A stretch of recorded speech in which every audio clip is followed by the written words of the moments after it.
Hi അസ്സലാമു അലൈക്കും, നമസ്കാരം. Welcome back to our channel. It's me Hasiyubaid. ഇന്നത്തെ നമ്മുടെ റെസിപ്പി ചോറിൻ്റെ കൂടെ കഴിക്കാൻ പറ്റിയ ഒരു കിടിലൻ വെള്ളരിക്ക പുളിങ്കറിയാണ്. ഇത് വളരെ സിമ്പിളും വളരെ ടേസ്റ്റിയുമായ ഈ ഒരു പുളിങ്കറി വളരെ പെട്ടെന്ന് തന്നെ തയ്യാറാക്കിയെടുക്കാൻ കഴിയും.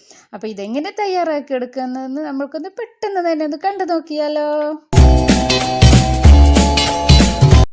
അതിനിതാ ഞാനിവിടെ ഒരു വെള്ളരിക്ക എടുത്തിട്ടുണ്ട്. ഇത് ചെറിയൊരു വെള്ളരിക്കയാണ് കേട്ടോ, അതുകൊണ്ട് ഞാനിത് ഫുള്ള് എടുക്കുന്നുണ്ട്.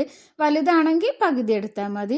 ഇനി ഇതിൻ്റെ തൊലിയൊക്കെ കളഞ്ഞ് നമുക്കിതൊന്ന് നല്ല പോലെ തന്നെ ഒന്ന് ക്ലീൻ ചെയ്തെടുക്കാം. ഞാനിതാ ഇത് തൊലിയൊക്കെ കളഞ്ഞ് അതിനുള്ളിൽ കുരുവെല്ലാം കളയണം കേട്ടോ. അതെല്ലാം കളഞ്ഞ് നല്ലപോലെ ക്ലീൻ ചെയ്ത് തന്നെ എടുത്തിട്ടുണ്ട്.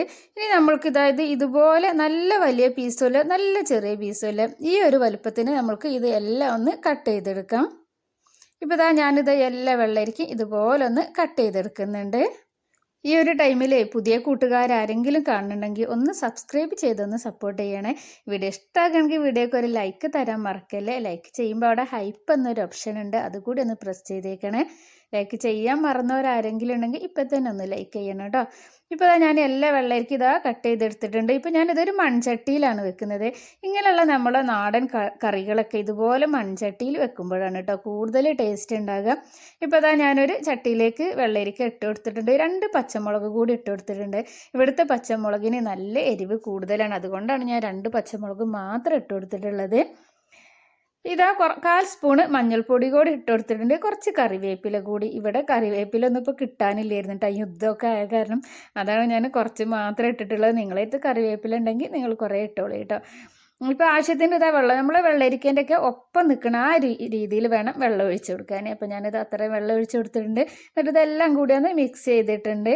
ഇനി നമ്മൾക്ക് ഇതൊന്ന് സ്റ്റൗ ഓൺ ആക്കിയിട്ട് നമ്മൾക്ക് ഇതൊന്ന് വേവിച്ചെടുക്കാം. ഇപ്പോൾ ഞാനിത് സ്റ്റൗവിൽ വെച്ചിട്ടുണ്ട്, സ്റ്റൗ ഓൺ ആക്കിയിട്ടുണ്ട്. ഇനി നമ്മൾക്ക് ഇത് അടച്ച് വെച്ച് നല്ല പോലെ ഒന്ന് വേവിച്ചെടുക്കാം. ഈ ഒരു ടൈമിൽ ഉപ്പിട്ട് കൊടുക്കണ്ട. വെള്ളരിക്കൊന്ന് വെന്തതിന് ശേഷം നമ്മൾക്ക് മാത്രം ഒന്ന് ഉപ്പിട്ട് കൊടുത്താൽ മതി. ഇതിവിടെ ഒന്ന് വെന്ത് വരട്ടെ. അപ്പോഴേക്ക് നമ്മൾക്ക് ഇതിലേക്ക് ഒരു അരപ്പൊക്കെ ഒന്ന് റെഡിയാക്കാനുണ്ട്, അതൊക്കെ നമ്മൾക്കൊന്ന് റെഡിയാക്കി എടുക്കാം. ഞാനിതാ ഒരു പാന് സ്റ്റൗവിൽ വെച്ചിട്ടുണ്ട്. പാന് സ്റ്റൗവിൽ വെച്ച് ഒന്ന് ചൂടായതിന് ശേഷം ഒരു 1/4 സ്പൂണ് ഉലുവയാണ് ഇട്ട് കൊടുക്കുന്നത്. ഉലുവ ഒന്ന് നല്ല പോലെ തന്നെ നമ്മൾക്കൊന്ന് വറുത്ത് കോരിയെടുക്കാം. ഈ ഒരു വെള്ളരിക്ക പുളിങ്കറി ഉണ്ടല്ലോ, സൂപ്പർ ടേസ്റ്റാണ് കേട്ടോ. അപ്പോൾ എല്ലാവരും ഇതൊന്ന് ട്രൈ ചെയ്ത് നോക്കണേ. എന്നിട്ട് നിങ്ങളെ ഫീഡ്ബാക്ക് ഒന്ന് കമൻറ്റ് ചെയ്യണം. നെഗറ്റീവ് ആണെങ്കിലും പോസിറ്റീവ് ആണെങ്കിലും എന്താണെങ്കിലും ഒന്ന് കമൻറ്റ് ചെയ്യണം കേട്ടോ. ഇപ്പോൾ ഞാൻ ഉലുവ കോരി എടുത്തിട്ടുണ്ട്. ഇനി ഇത് ആ പാനിലേക്ക് തന്നെ കുറച്ച് വെളിച്ചെണ്ണയാണ് ഒഴിച്ചു കൊടുത്തിട്ടുള്ളത്. ഇങ്ങനെയുള്ള നാടൻ കറികൾക്കൊക്കെ വെളിച്ചെണ്ണയാണ് കേട്ടോ നല്ലത്. 2 വറ്റൽമുളക് കൂടി ഞാനിത് ഇട്ട് കൊടുത്തിട്ടുണ്ട്. ഇവിടുത്തെ വറ്റൽമുളകും നല്ല എരിവാണ് കേട്ടോ, അതുകൊണ്ടാണ് ഞാൻ 2 വറ്റൽമുളക് മാത്രം ചേർത്ത് കൊടുത്തിട്ടുള്ളത്. വറ്റൽമുളകും ഞാനിതാ ഒന്ന് മൂത്തതിന് ശേഷം കോരി എടുത്തിട്ടുണ്ട്. ഇനി കുറച്ച് കറിവേപ്പില കൂടി ഇട്ട് കൊടുത്തിട്ടുണ്ട്. അതും ഒന്ന് നല്ല പോലെ ഒന്ന് നല്ലൊന്ന് മൂത്തതിന് ശേഷം നമ്മൾക്ക് അതും കോരിയെടുക്കാം. ഇപ്പോൾ ഞാൻ കറിവേപ്പില കൂടി കോരി എടുത്തിട്ടുണ്ട്. ഇപ്പോൾ നമ്മളെ 3 ഉലുവയും കറിവേപ്പിലയും വറ്റൽമുളകും നമ്മൾ വറുത്ത് കോരി എടുത്തിട്ടുണ്ട്. ഇനി 1 കപ്പ് തേങ്ങയാണ് എടുത്തിട്ടുള്ളത്. ഇതിലേക്ക് നമ്മൾ വേറെ ഒന്നും ചേർക്കുന്നില്ല കേട്ടോ. ഈ 1 കപ്പ് തേങ്ങയും വറ്റൽമുളകും കറിവേപ്പില ഉലുവയും കൂടി ആവശ്യത്തിന് വെള്ളം ചേർത്തിട്ട് നമുക്ക് നല്ല പോലെ തന്നെ നല്ല ഫൈനായിട്ട് തന്നെ ഒന്ന് അരച്ചെടുക്കാം. ഇപ്പോൾ ഞാനൊരു നെല്ലിക്ക വലിപ്പത്തിലുള്ള പുളി വെള്ളത്തിലിട്ട് വെച്ചിട്ടുണ്ടായിരുന്നു. നമുക്കതിൻ്റെ ജ്യൂസ് എടുക്കാനാണ്. ഇപ്പോൾ നമ്മുടെ വെള്ളരിക്കൊക്കെ നല്ല പോലെ തന്നെ വെന്ത് വന്നിട്ടുണ്ട്. ഇപ്പോൾ ഇത് കണ്ടില്ലേ, മാഷാഅല്ലാ നല്ല പോലെ തന്നെ വെന്തിട്ടുണ്ട്. നിങ്ങൾക്ക് കാണുമ്പോൾ മനസ്സിലാവുന്നുണ്ടാവുമല്ലോ അല്ലേ. ഇനി ഈ ഒരു ടൈമിലാണ് ഞാൻ ഇതിലേക്കുള്ള ഉപ്പ് ചേർത്ത് കൊടുക്കുന്നത്. ആവശ്യത്തിനുള്ള ഉപ്പ് നമ്മൾക്ക് ചേർത്ത് കൊടുക്കാം. പിന്നെ നമ്മൾ നേരത്തെ പുളി വെള്ളത്തിൽ ഇട്ട് വെച്ചല്ലോ, കുറച്ച് മാത്രം മതി കേട്ടോ പുളി. ഒരു നെല്ലിക്ക വലിപ്പത്തിലുള്ള പുളി അതിൻ്റെ ജ്യൂസ് എടുത്തിട്ട് ഇതിലേക്ക് ഒഴിച്ച് കൊടുക്കുന്നുണ്ട്. ഇനി നമുക്കിത് നല്ല പോലെ തന്നെ ഒന്ന് മിക്സ് ചെയ്യാം. എന്നിട്ട് നമ്മൾക്ക് ഇത് ഒന്നുകൂടി ഒന്ന് അടച്ച് വെച്ചിട്ട് വേവിച്ചെടുക്കണം. ആ പുളി ഉപ്പ് എല്ലാം വെള്ളരിക്കയിലൊന്ന് ഒന്ന് പിടിക്കട്ടെ. ഒരു 2 മിനിറ്റ് മാത്രം ഇട്ടാൽ നമ്മൾക്കിതൊന്ന് വേവിച്ചെടുക്കാം. ആ പുളിയെല്ലാം കൂടി ഒന്ന് അതിൽ പിടിച്ചെടുക്കാനാണ്. ഇപ്പോൾ ഇവിടെ കറിവേപ്പിലൊക്കെ കുറേ കിട്ടുന്നുണ്ട് കേട്ടോ. ഇപ്പോൾ നമുക്ക് ഇവിടുന്ന് ഒരു അറബി വീട്ടിൽ നിന്ന് കുറേ കറിവേപ്പില കിട്ടിയിട്ടുണ്ടായിരുന്നു. ഇപ്പോൾ ഇതൊക്കെ ഒരുവിധമൊക്കെ അവസാനിച്ചല്ലോ. ഇത് ഞാൻ കുറേ മുന്നേ എടുത്തൊരു വീഡിയോ ആയിരുന്നു കേട്ടോ. ഇനി നമ്മൾ നേരത്തെ അരച്ച് വെച്ച ഒരു തേങ്ങ ഉണ്ടല്ലോ, ആ തേങ്ങ ഇതിലേക്ക് ഒഴിച്ചു കൊടുക്കുന്നുണ്ട്. എന്നിട്ട് നമ്മൾക്കിതൊരു 2-3 മിനിറ്റ് ഒന്ന് നല്ല പോലെ തന്നെ അടച്ച് വെച്ചിട്ടൊന്ന് വേവിച്ചെടുക്കാം. ഈ ഒരു ടൈമിൽ തേങ്ങ അരപ്പിന് കുറച്ച് കട്ടി കൂടുതലുണ്ടെങ്കിൽ കുറച്ചുകൂടി വെള്ളം ഒഴിച്ചു കൊടുക്കാം കേട്ടോ. ഇപ്പോൾ ഞാനിത് ഈ ഒരു ടൈമിൽ കുറച്ച് കറിവേപ്പില കൂടി ഇട്ട് കൊടുത്തിട്ടുണ്ട്. പിന്നെ ഉപ്പ് ചെക്ക് ചെയ്ത് നോക്കിയപ്പോൾ കുറച്ച് ഉപ്പ് കുറവുണ്ടായിരുന്നു. അപ്പോൾ ഞാനിതാ ഉപ്പ് കൂടി ഇതിലേക്ക് ചേർത്ത് കൊടുത്തിട്ടുണ്ട്. ഇത് നമ്മൾക്കൊന്ന് മിക്സ് ചെയ്തതിന് ശേഷം അടച്ച് വെച്ചിട്ട് ഒരു 3 മിനിറ്റ് നമ്മൾക്കിതൊന്ന് നല്ലപോലെ തന്നെ ഒന്ന് കുക്കാക്കി എടുക്കാം.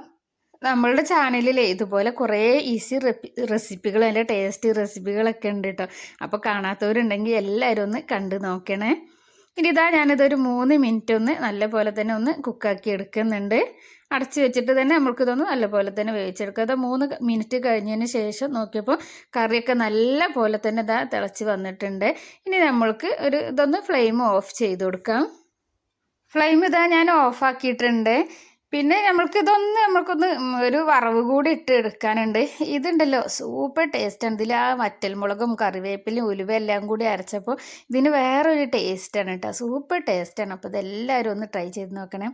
ഒരു പാൻ ഇതാ ചൂടാക്കി അതിലേക്ക് ഞാൻ വെളിച്ചെണ്ണയാണ് ഒഴിച്ചു കൊടുത്തത്. വെളിച്ചെണ്ണ ഒന്ന് ചൂടായതിന് ശേഷം ഒരു 1/4 സ്പൂണ് കടുക് ഇട്ട് കൊടുത്തിട്ടുണ്ട്.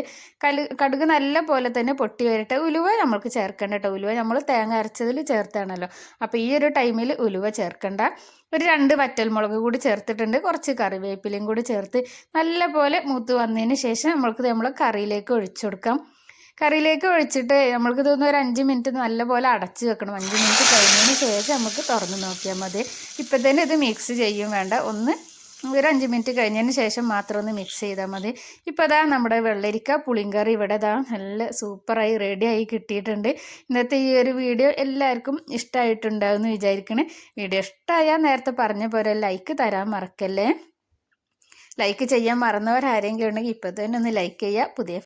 പുതിയ കൂട്ടുകാരാരെങ്കിലും കാണുന്നുണ്ടെങ്കിൽ ഒന്ന് സബ്സ്ക്രൈബും കൂടി ചെയ്തൊന്ന് സപ്പോർട്ട് ചെയ്യണേ. അപ്പോൾ ഇന്നത്തെ വീഡിയോ ഇത്രയൊക്കെ ഉള്ളൂ. ഇൻഷാ അല്ലാഹ് അടുത്ത നല്ല ഇതുപോലൊരു കിടിലൻ വീഡിയോ ആയിട്ട് വരാം. അതുവരെ എല്ലാവർക്കും അസ്സലാമു അലൈക്കും. Thank you for watching. By.